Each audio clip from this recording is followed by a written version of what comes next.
Le cirque éblouit par son excitation et son émerveillement. Dans cette vidéo, nous allons explorer 5 des morts les plus troublantes survenues dans l'univers du cirque. Des récits authentiques de performeurs ayant connu une fin prématurée et choquante sous le chapiteau. Ce sont des histoires que vous n'oublierez pas.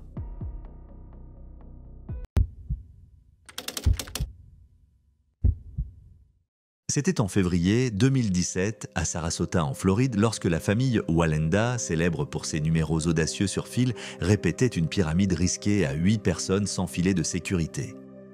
Nick Wallenda, membre de 7e génération de la famille Wallenda, dirigeait la répétition aux côtés de sa sœur Lijana et d'autres membres de la famille.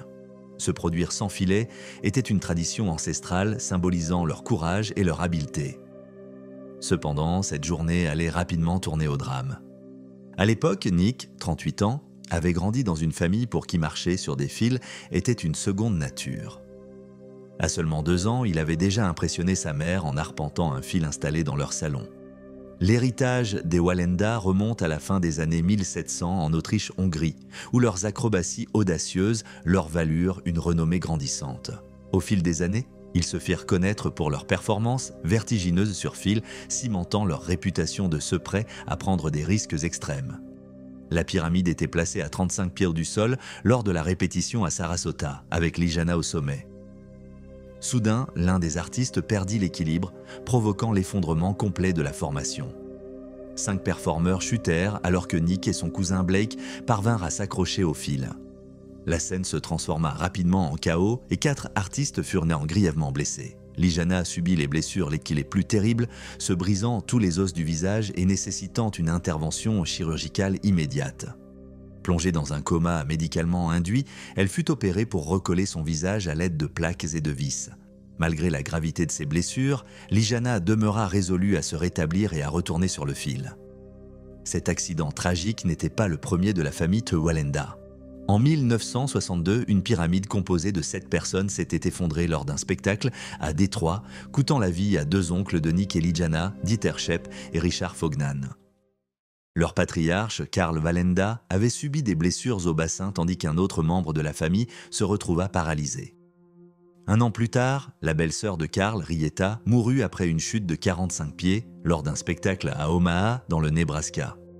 Malgré ces drames, la famille Wallenda continua de se produire sans filet de sécurité.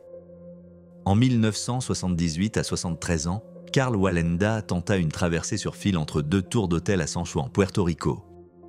Confronté à des vents violents et à des câbles mal sécurisés, Karl tomba et perdit la vie. Un événement diffusé en direct à la télévision. Cet incident ajouta une nouvelle page à l'héritage de résilience de la famille, tout en rappelant les risques considérables auxquels ils étaient confrontés. Lijana, ayant grandi en entendant parler des tragédies familiales, ne s'en laissa pas décourager. Pour elle, ces épisodes prenaient des allures de légende. Elle reprit les répétitions quelques semaines seulement après son accident à Sarasota, affirmant que le fil lui rappelait sa maison. « Ce n'est pas parce qu'on a un accident de voiture qu'on arrête de conduire », déclarait-elle pour expliquer sa détermination à retourner sur le fil. Nick Wallenda, détenteur de 10 records du monde, partage la même résolution que sa sœur. En 2011, il reproduisit la même traversée sur fil à Puerto Rico qui avait coûté la vie à son arrière-grand-père Karl. « Mon arrière-grand-père a perdu la vie et j'ai recréé cette marche », expliqua-t-il. « Les tragédies surviennent, mais ce qui compte, c'est la manière dont on y réagit. Nous continuons de nous produire pour inspirer les autres », ajouta-t-il. La décision pour les Wallenda de se produire sans filet remonte à 1928, lors de leur début aux États-Unis au Madison Square Garden. Lorsque leur filet fut perdu en transit, Karl et son équipe choisissent de monter sur scène sans lui. Le public fut émerveillé et dès lors, les Wallenda n'utilisèrent plus jamais de filet, renforçant ainsi leur image d'audacieux malgré le grand risque encouru. En 1942, lors d'un spectacle à Akron, dans l'Ohio, les Wallenda subissaient une chute, heureusement sans faire de blessés. Cet incident permit à un journaliste d'inventer l'appellation « The Flying Wallendas ». Ils survécurent également à l'incendie du cirque d'Hartford en 1944, une tragédie qui coûta la vie à 167 personnes. Pendant 44 ans après ces événements, les Wallenda se produisirent sans accident majeur jusqu'à l'effondrement dévastateur de la pyramide à 7 personnes en 1962. Malgré tous ces défis, les Wallenda restèrent de fidèles à leur art, animés par la tradition et la résilience. En juin 2017, l'épouse de Nick, Erendira, passa à l'histoire en suspendant littéralement ses dents depuis un hélicoptère à 300 pieds au-dessus des chutes du Niagara, battant le record précédent de son mari de 50 pieds. La famille Wallenda continue d'inspirer par ses numéros audacieux et son esprit indomptable. Motiver et inspirer les autres, c'est ce dont les gens ont besoin aujourd'hui, a affirmé Nick Wallenda. Nos performances visent à montrer au monde qu'importe les circonstances, il faut continuer d'avancer. Alors que l'Ijana se remet, l'héritage familial de dépassement de la peur et de l'adversité demeure un puissant exemple de résilience humaine.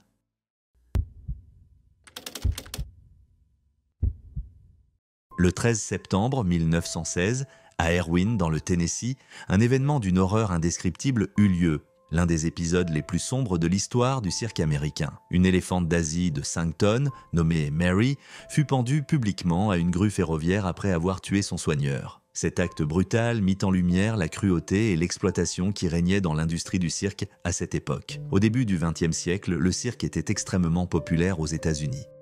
Les troupes itinérantes divertissaient des millions de personnes à travers le pays avec des numéros de clowns, d'acrobates et d'animaux exotiques. Mais dans les coulisses, ces cirques maltraitaient souvent aussi bien les artistes que les animaux, créant des conditions de travail dangereuses et propices aux abus. Mary, l'une des principales attractions du Sparks World Famous Shows, un cirque itinérant appartenant à Charlie Sparks, était victime de cette cruauté. Connue sous le surnom de Big Mary, elle était présentée comme le plus grand animal terrestre vivant au monde, surpassant même le célèbre Jumbo du cirque Barnum and Bailey. Elle était parfaitement dressée et savait réaliser des tours impressionnants, comme jouer d'instruments de musique ou attraper des balles de baseball, mais tout bascula tragiquement lorsque le cirque embaucha un nouveau soigneur du nom de Walter Red Eldridge. Sans aucune expérience préalable avec les éléphants, Eldridge fut chargé de les nourrir et de s'en occuper. Le jour du drame, à Kingsport, dans le Tennessee, Eldridge frappa Mary avec un bullock, un outil pointu utilisé pour contrôler les éléphants. Furieuse, Mary réagit violemment, provoquant la mort d'Eldridge. Certains témoins affirment qu'elle l'a projeté au sol et lui a écrasé la tête, d'autres qu'elle l'a attaqué avec ses défenses ou sa trompe. La ville fut bouleversée par la mort d'Eldridge et la population réclama une punition. Une foule en colère se forma, certains tirèrent même sur Mary sans lui infliger de blessures. L'agitation monta d'un cran, les gens réclamant sa mort. Mary fut enchaînée à l'extérieur de la prison, et lorsque le cirque arriva à Erwin pour sa prochaine représentation, la ville refusa qu'elle ait lieu à moins que Mary ne soit exécutée. Charlie Sparks, très attaché à Mary, fut confronté à une décision déchirante. Finalement, il choisit de la faire exécuter publiquement pour sauver son entreprise. Tuer un animal d'une telle taille représentait un véritable défi. Après des tentatives avec des armes à feu et même des suggestions de démembrement, la décision fut prise. Mary serait pendue à l'aide d'une grue de chantier ferroviaire voisine. Une foule nombreuse se réunit pour assister à l'exécution. Mary fut conduite jusqu'à la grue, une chaîne enroulée autour de son cou. Lors de la première tentative, la chaîne céda et elle tomba lourdement, se brisant la hanche. Une seconde tentative fut nécessaire. Cette fois, elle fut soulevée avec succès. Elle se débattit brièvement avant de devenir inerte et après une trentaine de minutes, un vétérinaire déclara sa mort. Cette exécution publique provoqua un tollé général. À travers tout le pays, l'indignation fut immense. L'histoire fit les gros titres des journaux, poussant de nombreuses personnes à remettre en question le traitement des animaux dans les cirques.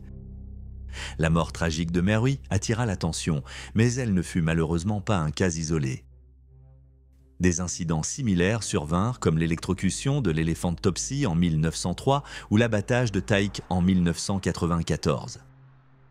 La mort de Mary devint un symbole de la cruauté subie par les animaux dans les cirques. Elle contribue à éveiller les consciences et à susciter un mouvement en faveur du bien-être animal. Avec le temps, la pression du public et des défenseurs des droits des animaux entraîna des réformes majeures, notamment la mise à la retraite progressive des éléphants de cirque. Aujourd'hui, l'histoire de Mary est un témoignage poignant de l'exploitation que de nombreux animaux ont endurée dans les cirques. Elle rappelle l'importance de traiter les animaux avec respect et dignité, et elle a participé aux évolutions profondes dans la façon dont les animaux sont perçus et utilisés dans le monde du spectacle. L'héritage de Mary, tout comme celui d'autres éléphants victimes, a ouvert la voie à un véritable changement durable dans l'industrie.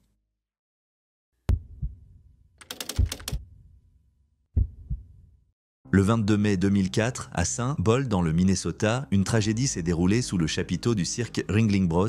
Barnum and Bailey. Desi Espana, une acrobate aérienne de 32 ans, captivait le public avec son ballet aérien emblématique. Suspendue dans les airs par de longs foulards en chiffon, sans harnais ni filet de sécurité, elle exécutait une chorégraphie gracieuse à plusieurs mètres au-dessus du sol. Ce jour-là, pourtant, la grâce céda brutalement la place à l'horreur. Originaire de Bulgarie, Desi venait d'une famille de cirque. Ses parents étaient eux-mêmes artistes de cirque et elle se produisait depuis des années. En 1992, elle épousa Ivan Espana, un trapéziste mexicain, lors d'un spectacle de cirque. Ensemble, ils eurent 2 enfants, Zor et Sian, eux aussi formés aux arts du cirque. Leur vie tournait autour des voyages, des représentations et de la quête de perfection dans leur discipline. Ce jour-là, en début d'après-midi, Desi exécuta son numéro sans harnais, comme le voulait la tradition de son acte. Vers 15h15, alors qu'elle était suspendue, la tête en bas, l'un des foulards se détacha. En quelques secondes, elle chuta de près de 10 mètres, s'écrasant violemment sur le sol en béton. Le public, composé notamment de nombreux enfants, fut horrifié. Les témoignages divergent sur la manière dont elle est tombée. Certains affirment qu'elle a atterri sur la tête, d'autres sur le dos ou le ventre. Quoi qu'il en soit, l'impact fut terrible. Des clowns se précipitèrent dans la piste pour distraire les spectateurs, en particulier les plus jeunes. Mais l'ambiance avait basculé. Une fillette dans le public demanda « Est-ce qu'elle est encore en vie ?» Les secours arrivèrent rapidement et transportèrent Desi à l'hôpital Regions Hospital. Malgré tous les efforts des médecins, elle succomba à ses blessures le soir même, à 22h20, laissant le monde du cirque et les spectateurs dans la stupeur. La police et les responsables du cirque lancèrent aussitôt une enquête. Paul Schnell, porte-parole de la police de St. Paul, déclara qu'aucun acte criminel n'était suspecté. Cependant, les autorités municipales ouvrirent une enquête pour déterminer si les règles de sécurité avaient été respectées, car les règlements de la ville exigeaient un filet de sécurité pour ce type d'acte. Schnell ajouta « Ce n'est pas parce qu'il y a une loi qu'il y aura forcément des poursuites. Cela ressemble à une tragédie. » Le cirque Ringling Bros. Entama également sa propre enquête. Un porte-parole, Mark Riddell, précisa qu'il s'agissait du premier accident mortel dans leur spectacle depuis plus de 10 ans. Il souligna que les numéros aériens comportent toujours des risques calculés, tout en rappelant que le cirque affichait un excellent bilan de sécurité en 134 ans d'histoire. Il expliqua aussi qu'un harnais ne pouvait être utilisé dans le type de numéro de Desi et que les performances sur foulard en chiffon ne s'effectuent traditionnellement pas avec un filet. L'administration américaine de la sécurité au travail choisit de ne pas enquêter. James Onerman, un représentant de l'agence, déclara « Ce type de risque fait partie de leur routine. Cela ne correspond pas au cas habituel de mortalité pris en charge par l'OSHA. » Le spectacle reprit après l'accident, mais de nombreux spectateurs, sous le choc, quittèrent l'arène. Laurie Burnham, une spectatrice partie avec ses filles, profondément bouleversée par la décision du maître de piste de continuer le spectacle comme si de rien n'était. Elles étaient traumatisées, se souvient-elle. Malgré la tragédie, les représentations prévues pour le week-end furent maintenues. Alexis Copeland, porte-parole du cirque, déclara « Le spectacle doit continuer ». Une phrase bien connue dans le monde du cirque, mais particulièrement amère pour ceux qui avaient été témoins de l'accident. La mort de Desi fut un exemple tragique des dangers auxquels s'exposent les artistes de cirque. Derrière le frisson et l'émerveillement se cachent souvent des risques extrêmes. Pour beaucoup de ces artistes, ces risques font partie intégrante de leur engagement vers l'excellence. Les artistes de cirque cherchent toujours à être les meilleurs au monde, affirma Riddell. Et Desi n'échappait pas à cette règle. Elle avait battu des records dès son plus jeune âge, faisant tournoyer 97 cerceaux autour de son corps simultanément. Sa chute souleva de nombreuses questions. Le foulard était-il correctement attaché? Un filet de sécurité aurait-il pu lui sauver la vie? Les réponses sont restées floues, mais ces interrogations hantèrent longtemps le public et ses collègues. Pour la famille de Desi, la perte fut incommensurable. Ivan et leurs enfants durent poursuivre la tradition familiale tout en pleurant une épouse et une mère passionnées dont l'amour pour le cirque ne s'était jamais démenti.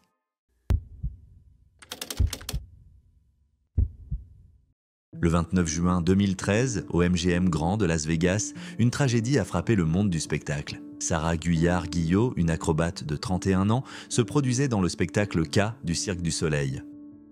Membre de la troupe originale depuis 2006, Sarah était reconnue pour ses talents aériens exceptionnels. Forte de plus de 20 ans d'expérience, elle était une artiste adorée et une mère de 2 enfants. Ce soir-là, le théâtre était plein à craquer, sans que le public ne se doute du drame à venir. Lors de la scène finale, une fausse bataille opposait des artistes suspendus dans les airs, maintenus par des câbles contrôlés à distance. Alors que Sarah était en pleine élévation, quelque chose a mal tourné. Des témoins racontent que, sur le moment, beaucoup pensaient que ce qui se passait faisait partie du spectacle. Dan Mosqueda, un spectateur, a témoigné « Beaucoup de gens ont cru que ça faisait partie du numéro jusqu'à ce qu'on entende son cri. Sarah a chuté de près de 30 mètres, tombant dans une fosse en contrebas de la scène. » L'audience, d'abord déconcertée, a rapidement compris la gravité de la situation. Le spectacle s'est brièvement poursuivi avant d'être interrompu. Une annonce enregistrée a informé les spectateurs que la représentation était annulée et des remboursements ou bons pour des spectacles futurs leur ont été proposés. Le public a quitté la salle choqué et silencieux.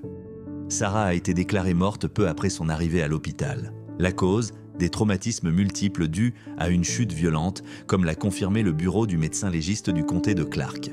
Il s'agissait du tout premier accident mortel lors d'une représentation dans l'histoire de 30 ans du Cirque du Soleil. L'administration de la sécurité et de la santé au travail du Nevada, OSHA, a immédiatement ouvert une enquête.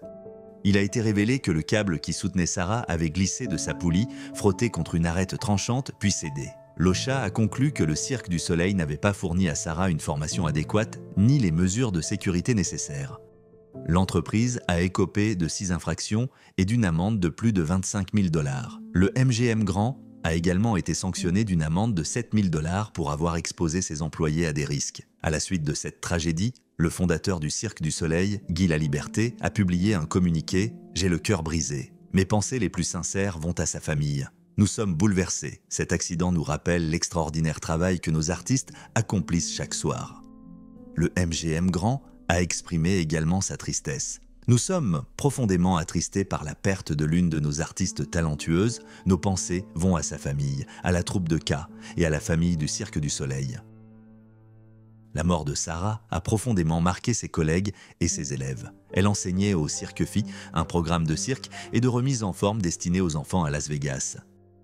Les parents de ses élèves ont exprimé leur chagrin sur les réseaux sociaux. L'un d'eux a écrit « C'était une professeure exceptionnelle. Elle va terriblement nous manquer. » Un autre témoignage disait « Mes garçons adoraient chaque instant passé dans la classe de Mademoiselle Sarah. Toutes nos pensées vont à ses proches. » Les représentations de K ont été suspendues pendant plus de 2 semaines.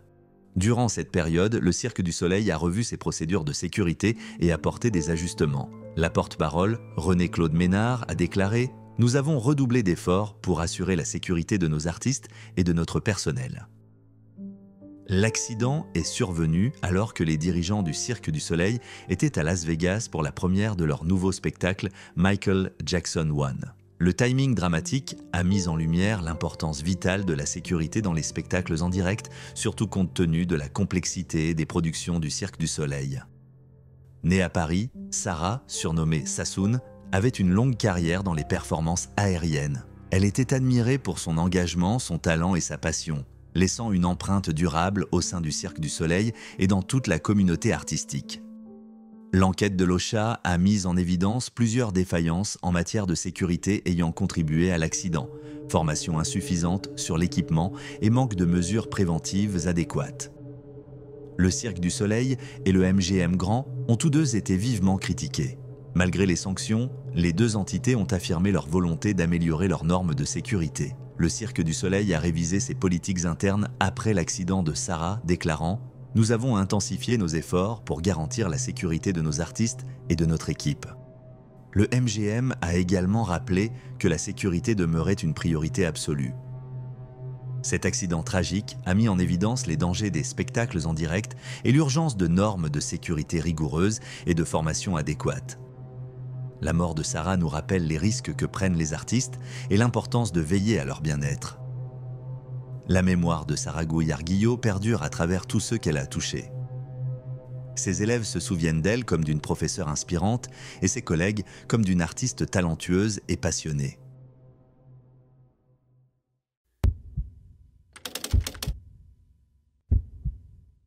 Le 3 janvier 1872, à Bolton, dans le Lancashire, Thomas McCart, connu sous le nom de Massarty, le dompteur de lions, s'apprêtait à donner sa dernière représentation au sein de la ménagerie de Manders. Réputé pour ses numéros audacieux avec les lions, il attirait toujours les foules. Et ce soir-là, environ 500 personnes s'étaient entassées sous le chapiteau, impatientes de voir le spectacle. Ce soir allait être inoubliable, mais pas de la manière espérée. Né vers 1839 à Cork, en Irlande, Thomas McCart avait passé la majeure partie de sa vie dans les ménageries. Il était connu pour sa témérité, malgré la perte de son bras gauche, arraché par une lionne lors d'une représentation à Liverpool en 1862. Il avait poursuivi cette pratique périlleuse, ignorant les mises en garde contre le fait de tourner le dos au lion. Plus tôt dans la journée, McCart avait quitté son domicile sobre, mais semblait nerveux. Sa femme témoigna qu'il lui avait confié avoir peur de l'un des lions, celui qui l'avait mordu plus tôt dans la semaine. Il aurait ensuite pris quelques verres pour calmer son anxiété. Lorsqu'il arriva au chapiteau, vêtu de son costume de gladiateur romain, il était visiblement sous l'emprise de l'alcool. Le spectacle, très attendu, avait été programmé à 22h30. McCart entra dans la cage avec 5 lions mâles pour son numéro intitulé « La chasse aux lions ». Il les faisait courir d'un bout à l'autre de l'arène en frappant du pied pour les faire bouger. Soudain, l'un des lions fonça sur ses jambes, le faisant chuter. Il se releva rapidement et reprit son numéro, mais le lion africain à la crinière noire l'attaqua de nouveau. McCart tenta de garder l'équilibre, mais les lions profitèrent de la situation. Le lion à crinière noire le plaqua au sol, lacérant son costume et sa chair. Les autres lions se jetèrent alors sur lui et le déchiquetèrent. McCart tenta de se défendre avec son épée et son revolver chargé à blanc. En vain. Au début, le public crut qu'il s'agissait d'un élément du spectacle, mais la réalité les rattrapa bien vite. Des cris d'horreur s'élevèrent tandis que la panique gagnait les spectateurs. Les dresseurs se précipitèrent pour chauffer les fers, l'unique moyen de faire reculer les lions, mais cela prit de précieuses minutes. Pendant ce temps, les fauves continuaient leur attaque, arrachant la chair de leurs victimes. Lorsque les fers furent enfin prêts, les soigneurs réussirent à repousser 4 des lions. Le 5e, celui qui avait attaqué en premier, restait agrippé à McCart. Ce n'est qu'en lui brûlant le museau avec un fer chauffé à blanc qu'il consentit à le lâcher. Alors qu'il tentait d'extraire McCart, un lion l'attrapa par le pied et le traîna en arrière. La scène était d'une violence inouïe. Finalement, McCart fut secouru et transporté à l'infirmerie, mais ses blessures étaient trop graves. Son cuir chevelu avait été arraché, ses cuisses mordues et son bras droit fracturé. Il eut encore la force de parler brièvement, acceptant son sort avant de s'éteindre.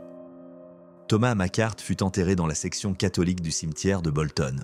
Madame Manders, propriétaire de la ménagerie, fit ériger un monument sur sa tombe, une croix en marbre blanc, hommage à la vie dangereuse qu'il avait menée. La mort de McCart mit un terme tragique à une carrière téméraire. Son histoire reste l'une des plus célèbres et des plus effroyables de l'histoire des dompteurs de lions. Les détails de sa fin, vécue en direct par un public horrifié, sont restés gravés dans les mémoires comme une tragédie terrifiante. Son registre d'inhumation, aujourd'hui intégré aux archives de Bolton, constitue un témoignage historique des risques que couraient ceux qui exerçaient de tels métiers à Shedioer Risk.